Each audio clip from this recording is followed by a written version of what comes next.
Sayyidina Muhammadin ibni Abdillah wa ala alihi wa sahbihi wa mawala wa la hawla wa la quwwata illa billah, amma ba'du. Pertama, mari kita panjatkan puja dan puji syukur kehadirat Allah Subhanahu wa ta'ala atas seluruh anugerah dan karunia-Nya. Sholawat serta salam mudah-mudahan senantiasa tercurahkan kepada junjungan kita Nabi Agung Muhammad sallallahu alaihi wasallam. Selanjutnya mari kita awali kajian tafsir Al-Quran pada malam hari ini dengan membaca Ummul Quran Suratul Fatihah. Mudah-mudahan apa yang kita kaji pada malam hari ini menjadi ilmu yang bermanfaat. Ala hadhihi niyah al-Fatihah. A'udzu billahi minasyaitonir rajim. Bismillahirrahmanirrahim. Alhamdulillahirabbil alamin. Arrahmanir rahim. Maliki yaumiddin. Iyyaka na'budu wa iyyaka nasta'in. Ihdinas siratal mustaqim. Siratal ladzina an'amta 'alaihim ghairil maghdubi 'alaihim waladdallin. Amin. Sahabat An-Nawawi yang dimuliakan oleh Allah, malam hari ini kita akan melanjutkan kajian tafsir surah At-Takasur. Sebelumnya sudah kita kaji ayat 1 sampai dengan 5. Insya Allah malam hari ini kita akan menghabiskan surat ini, yakni kita akan mengkaji ayat 6, 7 dan 8. Bismillahirrahmanirrahim. Lakarobunna yakti bakal weruh temen sira kabeh al-jahima ing neraka jahim.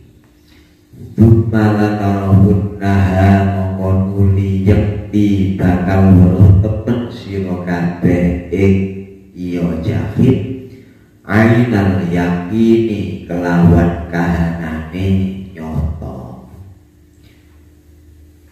Ayat yang ke-6 dan ayat yang ke-7 ini seperti ayat-ayat yang sebelumnya, merupakan peringatan dan kecaman keras kepada orang-orang yang larut dalam at-takasur, bermegah-megahan, berbangga-banggaan dengan harta dan kesenangan duniawi.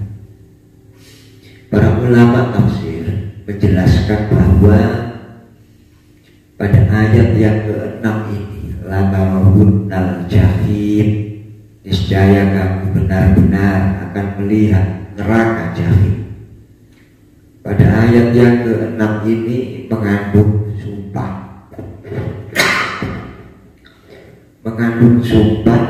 yang dibuang, yaitu kata wallahi, ya. Artinya bahwa demi Allah,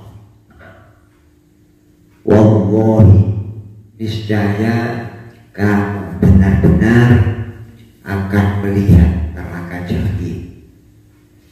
Tsumma latarawunnaha 'ainal yaqin, dan sesungguhnya kamu benar-benar akan melihatnya dengan ainul yakin.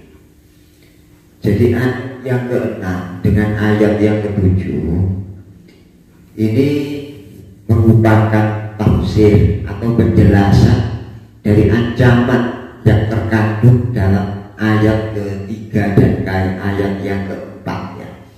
Kalla sawfa ta'lamun, makalla sawfa ta'lamun. Sekali-kali tidak, jangan begitu, kelak kamu akan mengetahui. Kemudian sekali-kali tidak, jangan begitu, kelak kamu akan mengetahui. Ayat ini ya berkaitan dengan dua ayat yang sedang kita kaji ini, yakni ayat 6 dan ayat 7, ya. Jadi sungguh kamu kelak akan melihat neraka jahim. Kemudian sungguh kamu akan melihat neraka jahim dengan mata kepalamu sendiri. Ini adalah merupakan tafsir atau penjelasan yang ada dalam ayat 3 dan ayat 4, yaitu kalla sawfa ta'lamun summa kalla sawfa ta'lamun. Sahabat An-Nawawi yang dimuliakan oleh Allah, sekali lagi ini merupakan tambahan ancaman, kecaman dan peringatan keras dari Allah kepada orang-orang yang larut dalam takasur tadi itu. Kemudian surat ini ditutup dengan ayat tsumma la tus'alunna yawma idzin 'anil na'im. Tsumma la tus'alunna maquluni yang bakal ditakoni temen sira kabeh. Yauma idzin ing dalem dina kiamat ditakoni 'anil na'imi saking kenikmatan. Ayat ini menunjukkan bahwa setiap manusia kelak pada hari kiamat akan ditanyai oleh Allah tentang seluruh nikmat-nikmat yang sudah diberikan oleh Allah. An-Na'im di sini adalah mencakup segala macam kenikmatan dunia, meliputi misalnya harta. Jadi kelak harta yang sudah kita miliki akan ditanyakan, dimintai pertanggungjawaban oleh Allah. Termasuk diantaranya adalah anak, akan dimintai juga pertanggungjawaban oleh Allah. Apakah kita sudah melaksanakan amanah Allah yang berupa anak? Apakah sudah kita didik? Apakah sudah kita bina? Sudah kita bimbing? Sudah kita arahkan sehingga mereka jadi anak-anak yang soleh, anak-anak yang solihah? Itu kelak juga akan ditanyakan oleh Allah. Orang-orang yang melaksanakan amanah dari Allah yang berupa anak, duwe anak, diwai rezeki sing halal, dijogo, tidak sampai rezeki yang diberikan kepada keluarga ini kecampuran rezeki yang haram, bahkan rezeki yang syubhat. Jadi betul-betul diupayakan bahwa rezeki yang diberikan kepada anak istri ini bersumber dari rezeki yang halal, yang barokah. Itulah nanti yang akan menjadikan anak-anak kita itu mudah untuk diarahkan, dididik dan dibina. Jangan sampai kemudian ada orang diberikan amanah nikmat dari Allah yang berupa anak, mencukupi kebutuhan dohirin kok. Pokoknya wayahe isu pokoknya diwai sarapan, awan yo diwai mangan, bengi diwai mangan, wayahe jajan dicukupi, wayahe nganyari kelambi ditukokno, kebutuhan dicukupi. Tidak ada kebutuhan yang bersifat materi saja, tetapi yang tidak kalah pentingnya adalah mendidik, mengarahkan mereka supaya betul-betul menjadi manusia-manusia yang bertakwa kepada Allah Subhanahu wa Ta'ala. Jabatan ini adalah termasuk an-na'im yang akan ditanyakan, dimintai pertanggungjawaban oleh Allah. Jadi jangan enak-enak dengan jabatan yang kita miliki. Secara muhir orang melihat bahwa jabatan itu adalah sesuatu yang akan mendatangkan kesenangan secara materi. Dengan memiliki jabatan tertentu maka banyak fasilitas yang bisa kita terima, ada tambahan materi, tambahan pendapatan dari jabatan itu. Tetapi seluruhnya itu nanti akan ditanya oleh Allah Subhanahu wa Ta'ala. Pendukung nikmat yang berupa kesehatan, keamanan, tempat tinggal, bahkan makanan dan minuman, termasuk diantaranya adalah nikmat yang berupa waktu, nikmat yang berupa umur yang diberikan oleh Allah kepada kita. Semuanya itu nanti latus agudna summa latus agudna yauma idin anin naim. Kelak pada hari kiamat kita akan ditanya, dimintai pertanggungjawaban oleh Allah Subhanahu wa ta'ala. Sahabat Nawawi yang saya hormati, dalam sebuah hadis yang diriwayatkan oleh Imam Tirmidzi, Rasulullah Shallallahu Alaihi Wasallam bersabda, la tazulu qadamal abdi yaumal qiyamah hatta yus'ala an arba'in. Tidaklah bergeser dua telapak kaki seorang hamba pada hari kiamat hatta yus'ala an arba'in, sampai dia itu akan ditanya dulu oleh Allah, dimintai pertanggungjawaban oleh Allah tentang 4 perkara. Yang pertama, an umrihi fima afna, ditanyakan oleh Allah tentang umurnya yang sudah dia habiskan. Aku tak wae umur sakmono suwene mbok gawe opo, dikalkulasi akeh di amal solehnya dengan amal buruknya, akeh di kebaikane ambek kejelekane, akeh di taate ambek maksiate. Setiap detik akan ditanyakan oleh Allah, digawe opo wae waktu dan umur yang sudah diberikan oleh Allah Subhanahu wa ta'ala. Jadi ini merupakan satu peringatan kepada kita bahwa sampai umur yang sudah kita lalui ini kelak akan ditanya dulu, akan ditanya, dimintai pertanggungjawaban oleh Allah Subhanahu wa ta'ala. Bisa jadi akan dikalkulasi oleh Allah dan diberi oleh Allah waktu, diberi oleh Allah umur. Maka harus pandai-pandai kita gunakan, kita isi umur ini dengan hal-hal yang bermanfaat, hal-hal yang bernilai ibadah, sehingga kelak ketika nanti ditanyakan oleh Allah, kita akan mampu mempertanggungjawabkan itu dengan pertanggungjawaban yang diterima oleh Allah Subhanahu wa ta'ala. Yang pertama ditanya tentang umurnya, ya, dalam hal apa umur itu dihabiskan. Wa syababihi fima ablah. Yang kedua ditanya tentang masa mudanya, ya, digunakan untuk apa saja masa muda itu. Masa muda adalah masa yang merupakan puncak, ya, segala potensi yang dimiliki oleh manusia, baik secara fisik, baik secara intelektual, ya, baik secara semangatnya. Itu akan ditanyakan oleh Allah Subhanahu wa ta'ala. Karena ketika ada orang masa mudanya itu diisi dengan hal-hal yang positif, ya, maka itu akan luar biasa. Sebaliknya ketika ada orang kemudian masa remajanya digunakan untuk hal-hal yang negatif, tentu ini sesuatu yang amat sangat disayangkan. Harusnya masa muda diisi dengan hal-hal yang positif, diisi dengan hal-hal yang bermanfaat. Apakah itu berkaitan dengan ilmu, apakah berkaitan dengan ibadah, apakah itu berkaitan dengan menggerakkan, ya, masyarakat kepada hal-hal yang baik dan lain sebagainya, akan ditanya secara khusus oleh Allah.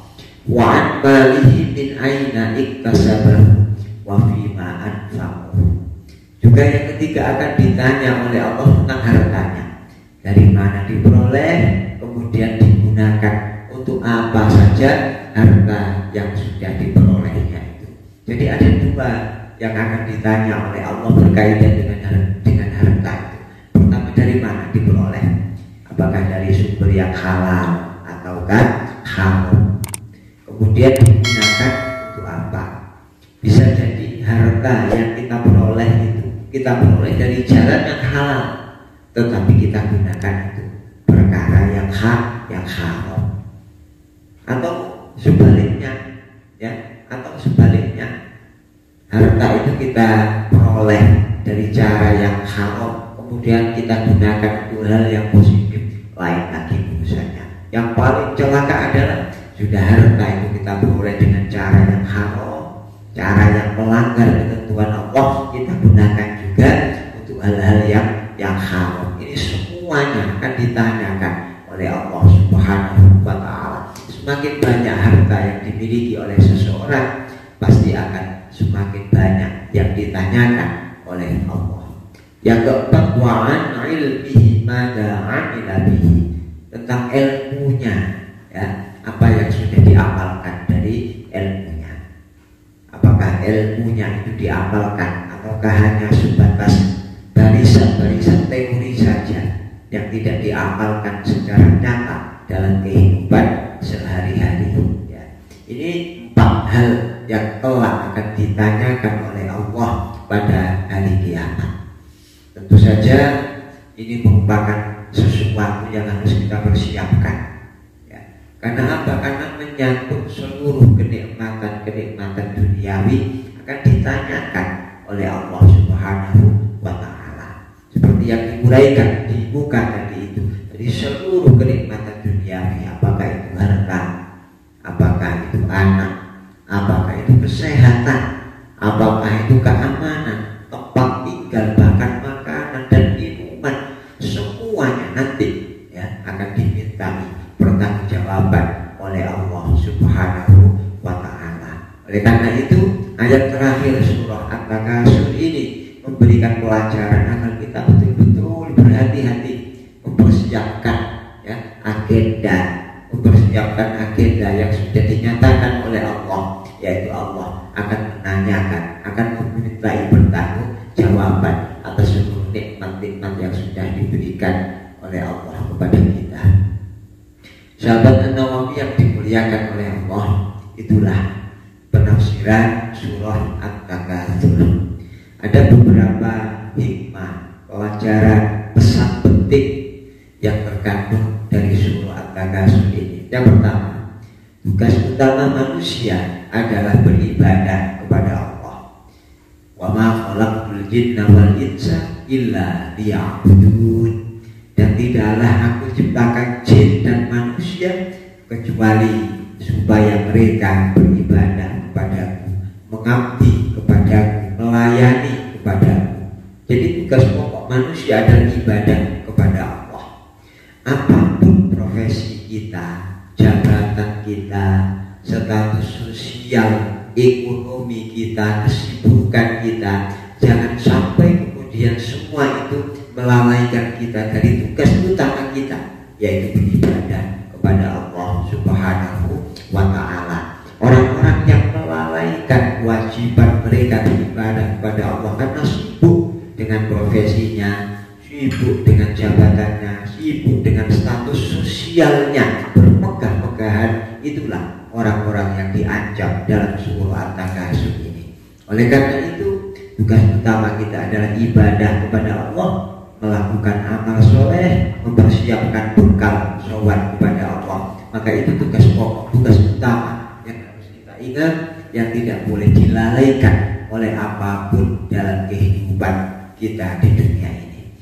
Yang kedua, Allah mengecam keras orang yang lalai dari beribadah, lalai dari beramal untuk akhirat karena disibukkan oleh bermegah-megahan, berbangga-banggaan dalam urusan dunia atau At-Takasur. Lalu yang ketiga, ini yang terakhir adalah bagaimana supaya kita tidak larut dalam permainan At-Takasur. Ada beberapa hal yang mungkin bisa kita lakukan. Yang pertama, kita menyadari, ya, harus kita tanamkan kesadaran bahwa ambisi duniawi tidak akan pernah akan ada habisnya kecuali ketika orang itu dijemput oleh kematian. Ada orang ambisi mengubur-ubur harta, ada orang berambisi memperbanyak hartanya, ada orang berambisi terus kemudian mencari pengaruh, ya, mengejar karir dan jabatan sampai melalaikan dia dari beribadah kepada Allah. Harus disadari betul bahwa ambisi duniawinya itu jangan sampai dan menghalalkan segala cara yang justru akan menyeret orang itu kepada kesengsaraan, tidak hanya di dunia tetapi juga kesengsaraan kelak di akhirat. Nauzubillah Kemudian yang kedua, harus kita tanamkan kesadaran bahwa setiap kenikmatan dunia akan dihisab, akan dimintai pertanggungjawaban oleh Allah. Lalu yang ketiga, kita harus menyadari bahwa hakikat harta kita hanyalah tiga. Pertama adalah apa yang kita makan, yang kedua apa yang kita pakai, yang ketiga apa yang kita sedekahkan di jalannya Allah Subhanahu wa Ta'ala. Ada sebuah hadis ya yang bersumber dari Muqarrib, dari bapaknya, bahwa dia pernah datang sholat kepada Rasulullah Shallallahu Alaihi Wasallam. Ketika itu Rasulullah membacakan surah At-Takasur. Kemudian Rasul bersabda, yaqulu ibnu Adam mali mali. Anak Adam manusia kesenangan iki ngomong, iki bondoku, iki mobilku, iki omahku, iki sawahku, iki pabrikku. Itu kegemarannya anak Adam, kebiasaannya anak Adam, menghitung itu, mengklaim itu semua sebagai hartanya. Jadi mengklaim bahwa itu semua adalah hartanya. Klaim atau anggapan ini ditolak oleh Rasulullah. Maka Rasul kemudian melanjutkan sabdanya, wa hal laka yabna Adam min malika illa ma akalta fa'afnaita. Wahai anak Adam, tidaklah hartamu itu kecuali hanya apa yang kamu makan kemudian habis. Jadi harta kita itu hanyalah apa yang kita makan, apa yang kita minum, kemudian habis. Mungkin menjadi kotoran, mungkin menjadi sesuatu yang sirna. Itu yang betul-betul harta kita ya, apa yang kita makan. Makan sapiring, ngopi segelas, sudah kita nikmati. Itu yang benar-benar harta kita. Harta yang belum kita nikmati belum tentu menjadi milik kita. Tidak ada jaminan. Yang kedua, aulabista fa'ablaita. Sesuatu yang kau pakai ya, kemudian rusak atau rusak. Baju yang kita pakai awalnya baru, kita pakai lama-lama juga rusak. Setelah rusak kita jadikan obat atau mungkin dibuang. Sudah, itu harta kita. HP, mobil dan lain sebagainya yang kita pakai, yang kita nikmati ya, itu harta kita. Yang belum kita pakai, yang belum kita nikmati, walaupun itu kita klaim sebagai harta kita, belum tentu merupakan harta kita. Yang ketiga, yang merupakan harta kita yang sesungguhnya kata Rasulullah adalah apa yang kita sedekahkan di jalan Allah. Apa yang kita sedekahkan bermanfaat bagi agama, bermanfaat bagi perjuangan, bermanfaat bagi manusia lain, itulah nanti yang akan kekal di sisi Allah Subhanahu wa Ta'ala, dan itulah harta kita. Jadi jelas sekali, harta kita yang pasti apa yang kita makan, apa yang kita pakai, dan apa yang kita sedekahkan di jalannya Allah. Dengan menyadari hakikat apa yang merupakan harta kita yang sebenarnya, insya Allah akan mampu menurunkan ambisi kita untuk bertakasur. Lalu yang keempat, menyadari bahwa harta yang kita miliki, yang kita bangga-banggakan, itu tidak kita bawa mati. Rasul juga bersabda dalam sebuah hadis, yatba'ul mayyit salah satu fayarji'u isnani wa yabqa.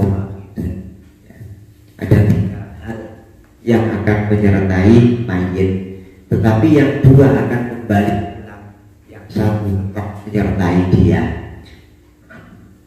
Yatba'uhu wa maluhu wa amaluhu fayarji'u ahluhu wa maluhu wa yabqa amaluhu. Hartanya ikut mengantarkan ke kuburan, keluarganya ikut mengantarkan ke kuburan, tetapi setelah mayit dikubur, dimasukkan ke dalam kubur, hartanya, keluarganya tidak menyertai dia di dalam kuburan. Anaknya mulai, bojone mulai, tonggone, keluargane, kerabate mulai, hartanya juga dibawa pulang, mungkin pelosone, mungkin bajule, mungkin sekrobe dan lain sebagainya. Hartanya si mayit dibawa pulang, tidak menyertai dia dalam kuburan. Wayalqa maluhu, yang tetap setia menyertai dia di dalam kubur adalah amalnya. Nah, harta yang kita miliki, fasilitas yang kita miliki, jabatan yang kita miliki, jangan kemudian kita jadikan sarana berbangga-banggaan, tetapi kita gunakan untuk memperbanyak amal soleh, amal kebajikan. Itulah nanti yang akan setia menyertai kita di dalam kubur. Lalu yang kelima adalah melihat ke bawah dalam urusan dunia dan melihat ke atas dalam urusan akhirat. Jadi urusan dunia melihat ke bawah, melihat orang yang di bawah kita, orang yang lebih fakir, lebih miskin dari kita, maka akan muncul rasa syukur kita kepada Allah Subhanahu wa Ta'ala.